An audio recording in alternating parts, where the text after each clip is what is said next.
Welcome to the CrossFit Max podcast. Yo team, welcome back. It is that time of year where we get to see the fittest men and women throw down at the CrossFit Games. It's an exciting time if you're into CrossFit. So we're going to cover the CrossFit Games in our podcast today, and we're also going to talk a little bit about competing. So we hope you enjoy it. If you do, make sure you guys leave us a rating and a review. It allows our podcast to get more reach to newer people. All right, let's get straight into it.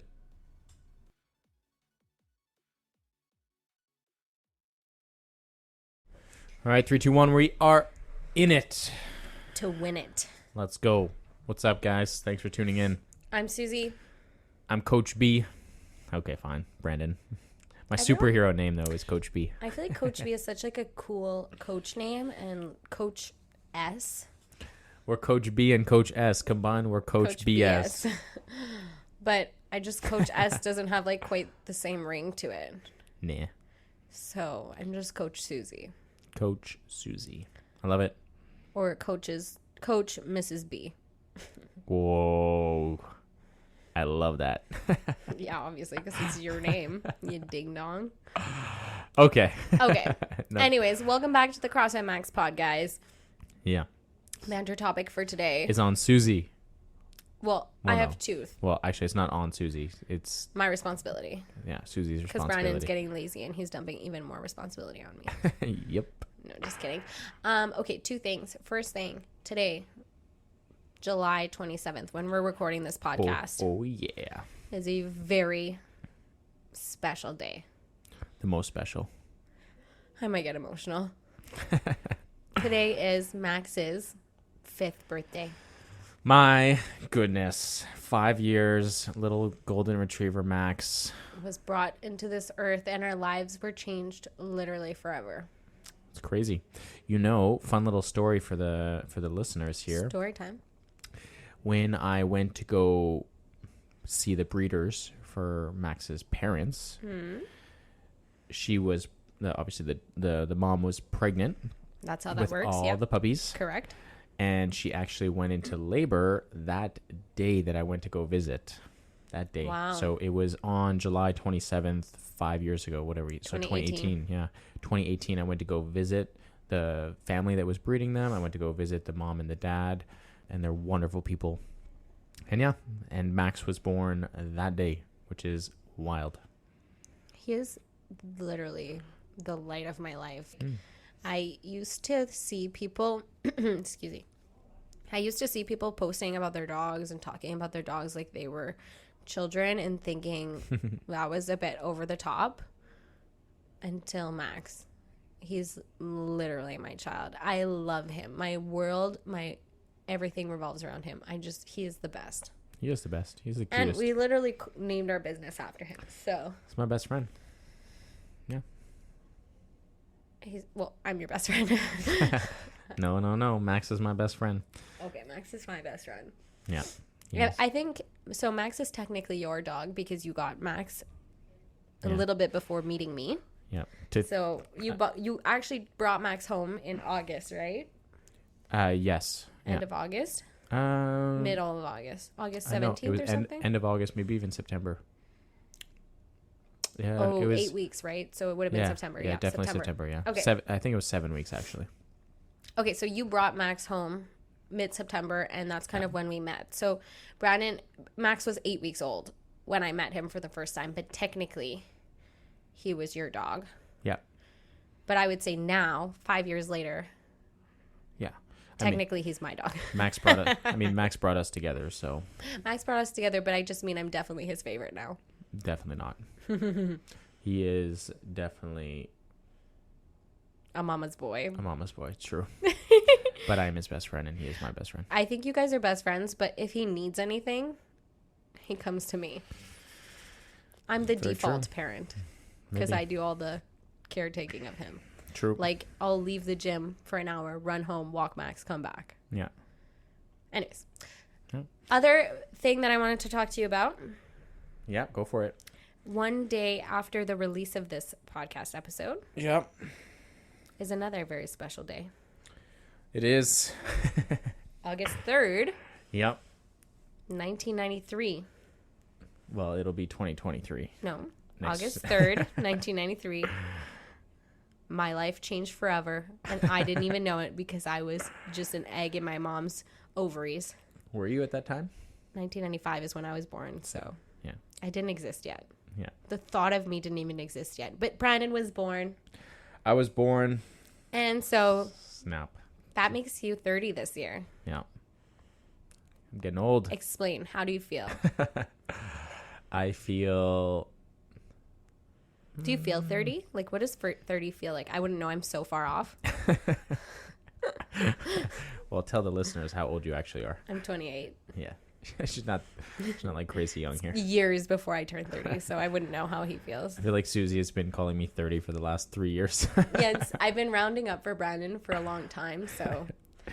I am excited on the future. I don't like to What are you most excited about? I feel like there's so many things. I feel like every decade brings like new opportunities, new challenges. The last 10 years. The only right answer is having a baby. The last 10 years has been, I mean, so much has gone on in my life the last 10 years. I feel like we've been in a building phase at the moment. Like Yes. the most Yeah. recent 5 years of our life have been very like Yeah. Well, actually, foundation building. my CrossFit journey started 10 years ago. So when I turned 20, that's when I really started CrossFit. Oh, they know. We've talked about it a lot. Like, think that my entire... Susie's kicking me underneath this desk here. Right on. I didn't mean to. I just wanted to cross my legs. Sorry. Last week you wanted to hold my hand. This week you're kicking my shins here. Yeah, welcome to 30, bitch. I'm just kidding. Love you. Anyways, yeah, I'm excited. The last 10 years, my CrossFit has changed my life. I'm looking forward to bringing CrossFit to new lives in my next 10 years. And maybe bringing new life into the world. For sure, yeah, on a personal level. I'm dying to have a kid, guys. Please, God, let us have a baby. The next 10 years for sure. Looking forward to starting a family. 10 years? No, in the next 10 years, like we're going to be hopefully an established family. So I'm looking forward to that process. In the I was next like, 10 oh years. shit, am I going to have to wait 10 more years for my baby? I don't think in the next 7 days we're going to be having a baby, but we won't have one in 7 days now. In the next 10 years, I'm looking forward to establishing a family of little CrossFitters. That'll be fun. What if they don't like CrossFit? Oh, well, we ship them out. We'll try again. Send them back. Try for new ones. We love them no matter what, but for Right. sure, health is always going to be a main priority in their life, whether they do CrossFit, sports, whether they don't do any of that. For sure, like we're going to make sure that they are living a healthy life, and Yeah. it's just going to be, it's part of my DNA. It's part of your DNA. It's going to be part of their DNA. But yeah, Very true. I'm excited for the next 10 years. I don't like to think too much on like, some people might get sad or depressed that they're turning 30, but I feel pretty good. I'm in a pretty good place in life right now.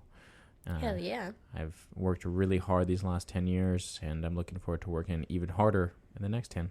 Nice. So, guys, if you see Brandon tomorrow, make sure you wish him a happy birthday. Yeah.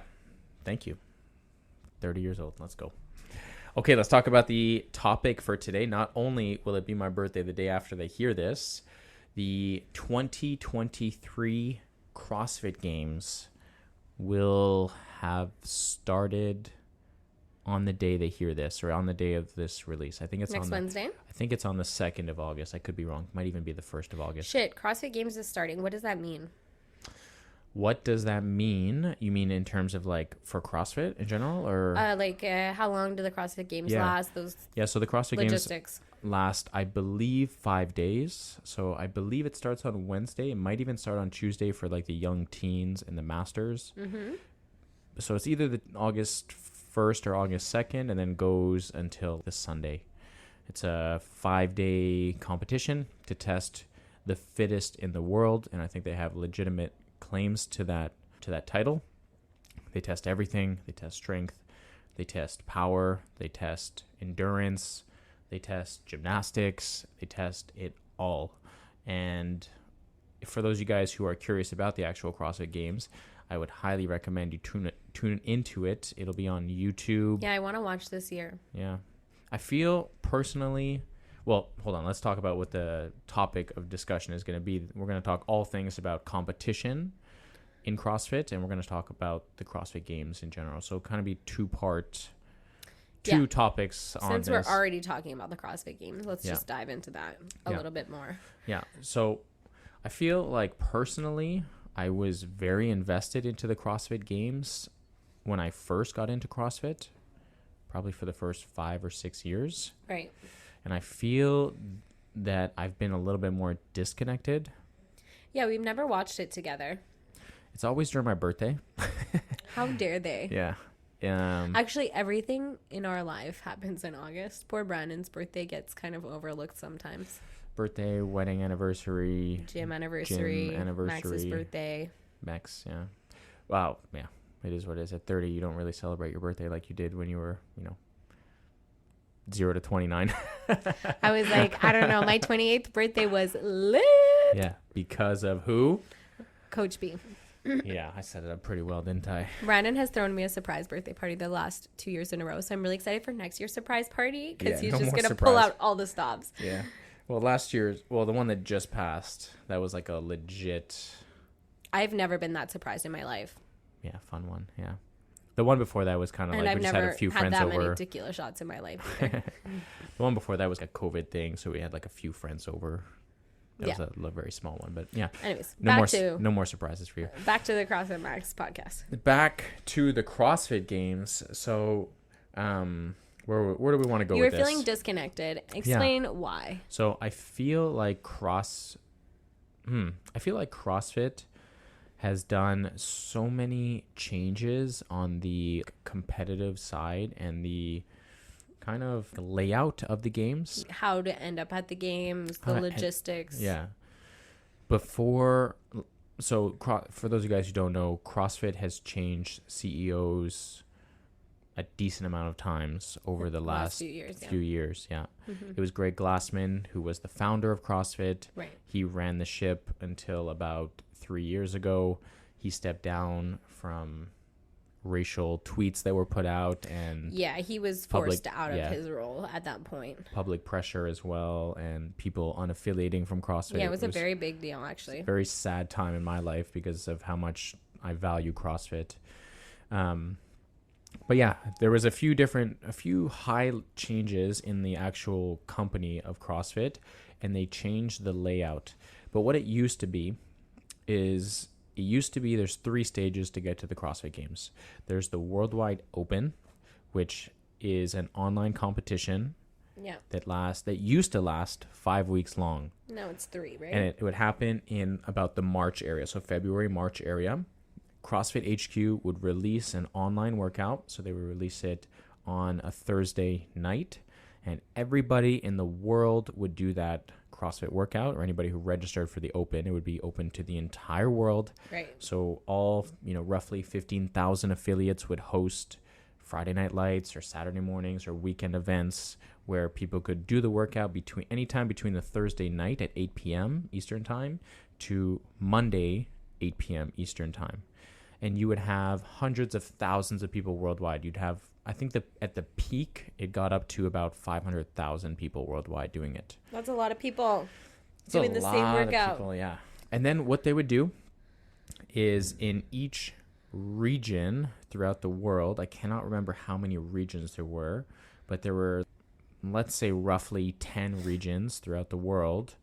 They would take the top, I believe it was 40 athletes from those regions. So like, for example, our region would be Canada East. So they would take like all the Canada East people and then all the Canada West people. And then they would take people from Europe and they would take people from Australia. Right. And they would put them at an in-person competition. So the top 50 people in each region in the open workout after 5 weeks would go to the regionals. Okay. And they were called regionals back then. Then what they would do is they would have a weekend competition. It would be Friday, Saturday, and Sunday. They would go through like a series of events. I believe it was 6 or 7 CrossFit workouts events. And then what they would do is they would take the top 5 from each region. And they would go to the CrossFit Games? And they would go to the CrossFit Games. Amazing. And then at the CrossFit Games, you would have 50 people. So that's how you went through these stages. 50 men, 50 women. 50 men, 50 women. And then they would compete throughout the entire weekend. So it's like a 4 to 5 day competition. Yeah. And then the that's how they would do it essentially. All right. And then there was this huge change that they made where they literally scrapped regionals, which maybe we'll come back to later, but I was a fan of this idea. CrossFit didn't want to play a role in organizing these regionals. So what they did is they scrapped them all. Okay. So it's just the Open, then the CrossFit Games. Kind of. Okay. What they did is, actually, I'm trying to think, but essentially what they did is they took the fittest person in every country and in the Open, so everyone competed at the Open, the fittest person that represented every country was able to go to the CrossFit Games. But what if the Canadian, let's just say hypothetically, okay, this is not accurate, but like what if there were like 400 people more fit than the fittest person in one country? Yeah, so there was different stages. This is one level. Okay. So they would take the fittest person from each country. So if you were the fittest in Canada, you got an automatic invite to the CrossFit Games. Okay, if you're fittest in the States, if you're fittest in Australia, wherever, Mexico, fittest. Fast pass. Yeah, straight to the games. So if the Open actually meant something for some people at that point, because before it was like, it was hard to get to regionals, but it wasn't super stressful. So, at least not for the top dogs, for like the top elite level athletes, like most of them knew that they were going to get past the Open and then they were going to get into the actual regionals. And then what they would do is they would have what they called sanctioned events. So these were like pop-up events from random organizations that would host these big CrossFit competitions. Okay. To give the people an example, there was this one, it's still very famous, in Miami called Wadapalooza. It's probably one of the most well-known ones in the world, and it still goes on right now. And it's just a fun competition that has a lot of prize money to be won. So what CrossFit did is they sanctioned these companies to host these events. And then essentially they would also, the people who would win like the top three positions, or whoever would finish podium at these competitions throughout the world. There was some all around the world. There was actually one here in Montreal that used to be called the Atlas Games. The top three would get invited to the CrossFit Games as well. And there was a few of them that would pop up. And why I really like this idea is because before, when there was regionals, the athletes would win, like, if you're first place, like, woohoo, you win like $5,000. And then you get to go to the CrossFit Games. Right, which you can't live off of. Yeah, and also, like, from what I remember, like, they also had to pay to go to the CrossFit Games. So you weren't making much if you were winning the regionals before. So these big companies would come in and they would be like, well, we want these big time athletes to come in, so we're gonna like throw in this prize money of $50,000 or $100,000. Now we're talking. So these big money. Now, as if you're a big time athlete, you're gonna travel to like these big sanctions wherever they are in the world. And the cool thing that I really liked about it is that you can go to as many of them as you wanted.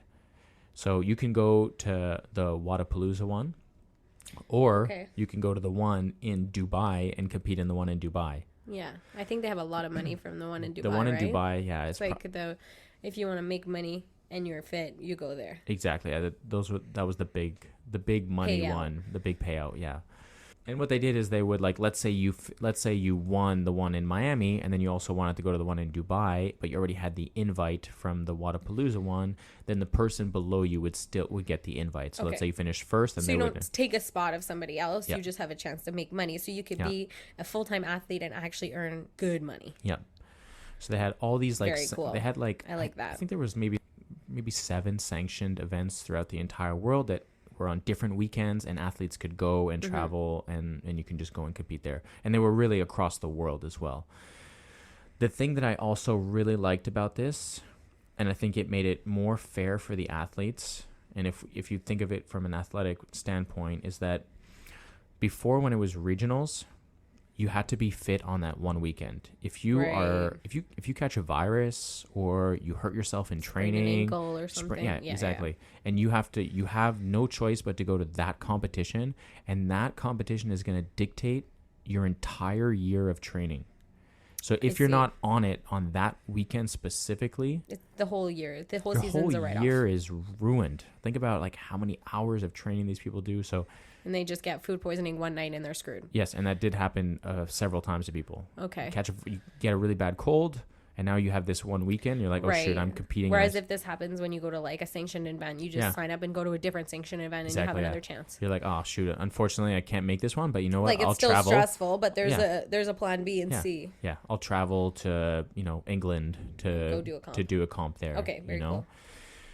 Is that how it still is today then? So that is unfortunately not how it is anymore. So CrossFit changed back to its old ways 2 years ago. Yeah, so the last 2 years, they've now kind of created this regional format again. They've kind of gone back to it. Okay. Which I don't think is going to be the best. As fun. Or as fair. Yeah, I guess, yeah. And the prize money is also significantly lower. The other what used to be sanctioned, like Wadapalooza and the one in Dubai, I can't remember the one in Dubai, and the ones around the world like still happen, but the top dogs aren't necessarily going to be as inclined to do that because they're trying to peak for their season for their regional event. Yeah. And they have to make decisions on timing over money. Yeah. So, and I would also say right now, pay the athletes, God. Yeah. So CrossFit has kind of taken back control as opposed to like letting other companies run the show in terms of like that standpoint. Mm-hmm. And then, so they've gone back to this regional format. And then the other thing is now there's less regions. So I think there's only actual 6 or 7 regions. So now it's no longer like Canada East, for example. It's just Canada. Now, no, it's not even. It's North America East and North America West. Oh, shoot. That's a lot. And then there's like really like only one in Australia. There's one in Europe. There's one in South Africa. South Africa, I believe it is. There's only a few of them worldwide. And you have to go to the one that you're from. If you're from Canada, you can't go to Australia and compete. Yep. Gotcha. Yep. Okay, so that's a bit ridiculous. Yeah. And then this is explaining why you've been disconnected, because you're like, what's going on with this company is a bit confused. Yeah. And then the other thing is that like each region takes a different amount of people to the CrossFit Games. Is it representative of the number of people that they have in their region? Kind of. And I think also like fitness level as well. Okay. North America's fitter than, example, the Asian region, for example. So it's kind of confusing. Like one region takes 7 people to the CrossFit Games. It's hard to make it make sense. The other region takes like 3 to the CrossFit Games, and there's no like real shown or kind of stable for people to follow along with it and understand truly what's going on. So it just makes it for it to be a little bit more confusing. Okay. So it's been hard. Yeah, I'm already confused, and we're just talking about it here. Yeah. So I think like the actual CrossFit Games needs to just clean it up a lot. Before, it was simple and it was easy to follow, although there were certain things that were things that you'd like them to improve on in terms of like money wise and being, if they miss that one weekend, then their entire year is screwed, but it was very clear. You do the open, they take this amount of people, they go to the regional. This amount of people from the regional go to the games. And then you go to the games and you know exactly there's 50 people in the games. These 5 people are from this region. These 5 people are from this region. Yeah. And you're kind of like, it's easy to follow along with those athletes because you know where they're from. Right. You're cheering them on. And now it's just like kind of all over the place. There are people, I think now, I don't even know about like the actual regions, if you have to be at that region. Like I think Tia Claire Toomey, who is Australian, is now able to compete in the North American. And it's because she lives in Nashville. She lives in Nashville, yeah. So I think there's like rules now that if you actually live in a certain place, even though you're from Australia, then you can technically compete in that region. Anyway, sounds confusing. The whole thing sounds confusing. So this is just the whole point of this explanation of exercise was to give people a little bit of insight on what is the CrossFit Games and how it works, because a lot of our members' experience of CrossFit is just within our walls. Yeah. And to explain a little bit why you've felt disconnected from it. And mostly that's just because it has been chaotic. Yeah. confusing, chaotic, hard to follow along with athletes. Like but I want to watch it this year. I want to be a little bit more plugged in. That being said, the actual CrossFit Games, like when you watch it, when you watch the events, is very fun to watch. It gets you amped up. Watching people do incredible things with their body, lift incredible weights, go incredibly fast on all of the workouts is very inspiring. Yeah. Yeah, they do some really fun events. Anytime you see these people throw down some serious weights, and then sometimes you look at them and you're like, why are they so tired? why is this guy not going faster? And then the cool thing is that you can relate to a lot of these people because you know what it's like to do a CrossFit Metcon.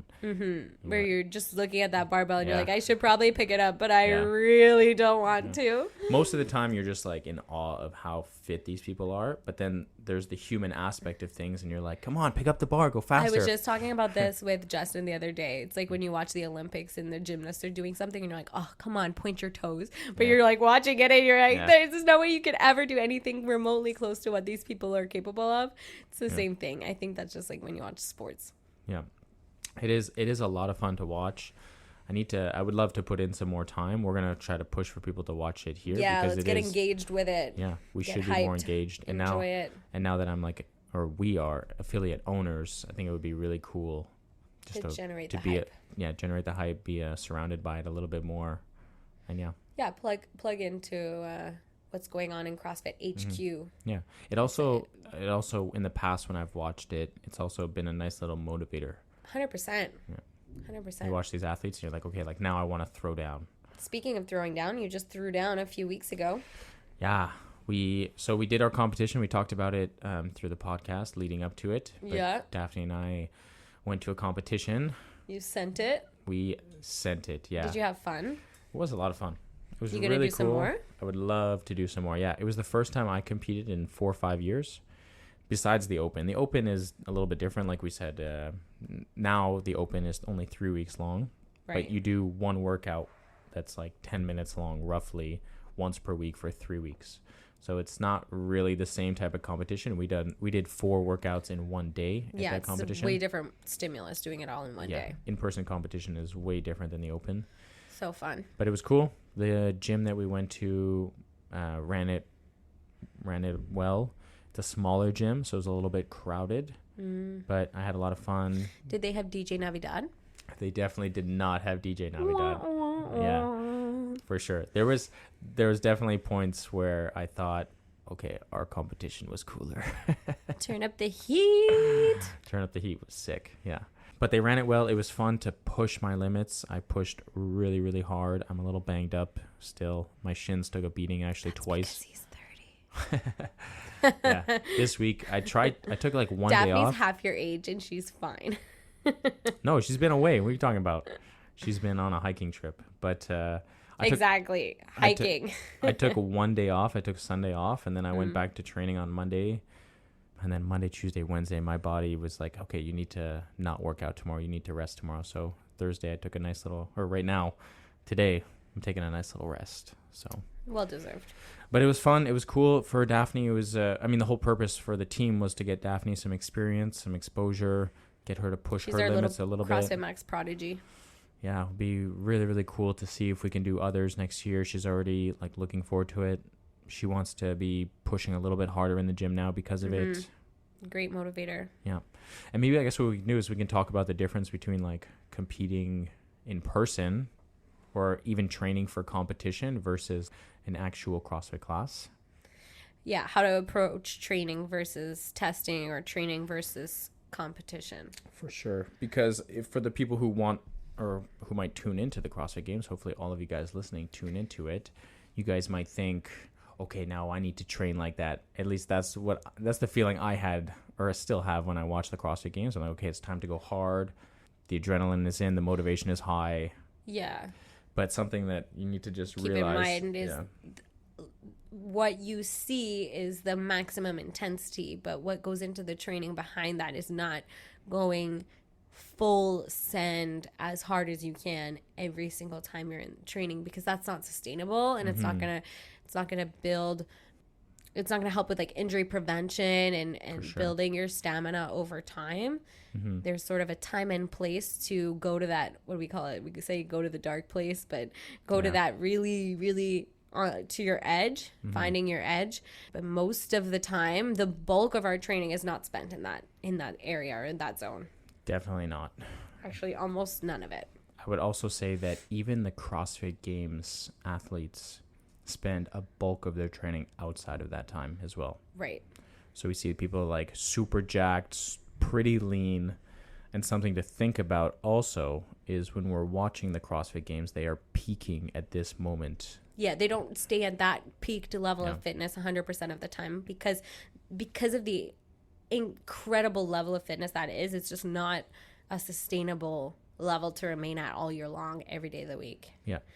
So they, for example, for them, they have like seasons or different types of training throughout the season. Right now, they're at their peak intensity, their peak fitness, or at least that's what they're trying to get at. Or they hope they are. Yeah. So they like periodize how their training goes throughout the season. And that might be like, for example, they might, right after the CrossFit Games, they'll take off season. They'll probably do nothing for the first month, and then depending on each person's strengths and weaknesses, some of them might take the first couple months just to build raw strength. Like they might just do mostly strength work. Right. For the people who are just naturally strong and have a stronger background, maybe they might do endurance stuff. So they might get on bikes and do long bike endurance work. They might get on treadmills. They might get outside and run. So they just periodize how their season goes leading up to the CrossFit Games, but their intensity is not at the fullest all year long. Right. And these are professional athletes. So unfortunately, or fortunately, depending on how you approach it, probably none of our members are going to the CrossFit Games. So only the owners. Oh, I'm going to make it. Maybe for like the senile category in like 40 years from now. Hell yeah. But put me in that age 70, then I'll do it. But the reality is we are not training for the CrossFit Games here at CrossFit Max. We are training for longevity, for the lifestyle. And so our training doesn't necessarily have seasons. And that's something really important to keep in mind, is that for us, we're trying to find a routine that we commit to and we do all year long. Coming to the gym 5 times a week. When you come to the gym, you're putting in, depending on the workout, a certain amount of intensity. We're not going full send every single workout all the time, 100% of the time, and then taking a few months off. That's just not what we preach, right? Exactly, yeah. Do you think out of all your training sessions, how many of your training sessions do you push hard, really hard? Probably like once or twice a week. Once or twice a week. But in the Metcon. And what does that mean? Not like the strength? You don't push in the strength, or you push more in the strength?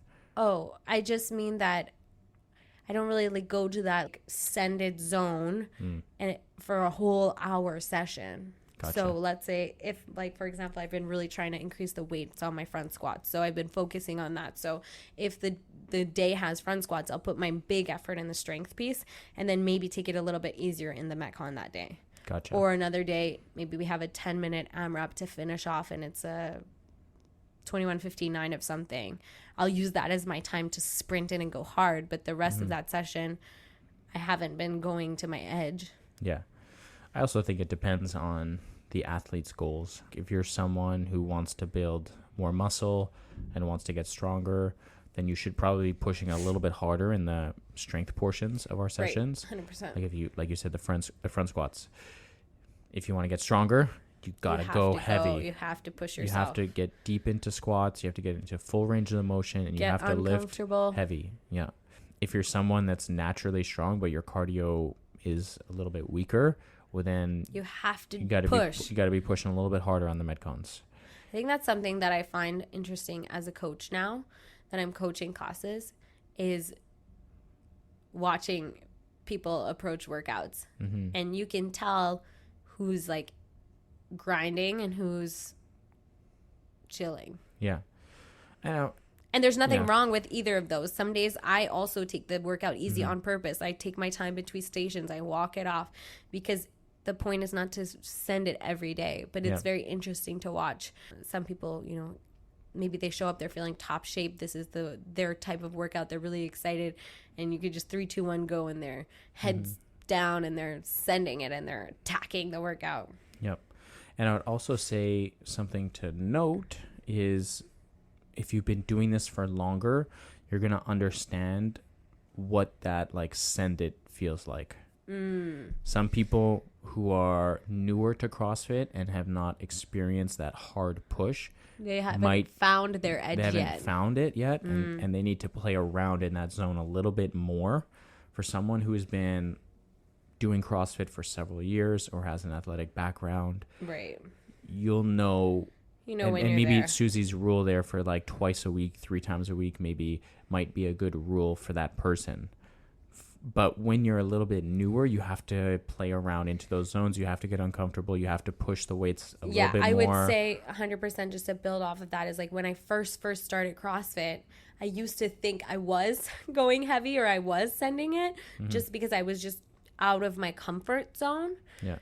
But I realize now that I hadn't even found my strength or my edge yet. I was still in the experimental phase.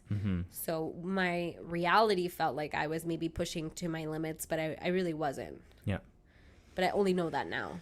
You can't know that in it. And so it's hard to tell someone who's currently in it, who thinks that they're found their edge, that actually, no, you have not. You have untapped potential right now. And when we are talking about like laying off the pedal a little bit and not pushing to our like hard efforts, we're not talking about just like cruise control, going slow through workouts. We're talking about, we know the difference between an 85% effort and we know the difference between like a 95 or 100% effort in a workout. Right. We can push hard at 85% effort and not feel wrecked at the end. But for other people, they don't know that. And 85% might actually feel like 100% for them. Exactly. But it's 85%. And the only way you're going to learn is by doing. Yep. So the more you experiment with it, the more you play around with your workouts, the more you play around with your edge on stuff, the more you're going to get to know where the line really is for you. Yeah. And I found... Don't be afraid to go there. Yeah, don't be afraid at all. And I found at the beginning, I did that a lot. And then you kind of start to learn about yourself. And like I said, I've been doing this for 10 years.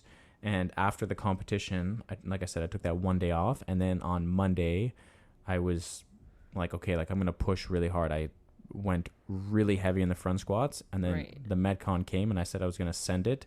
And then within like the first round, I knew my body was not fully recovered. So you dialed it back a bit. And I dialed it back a lot.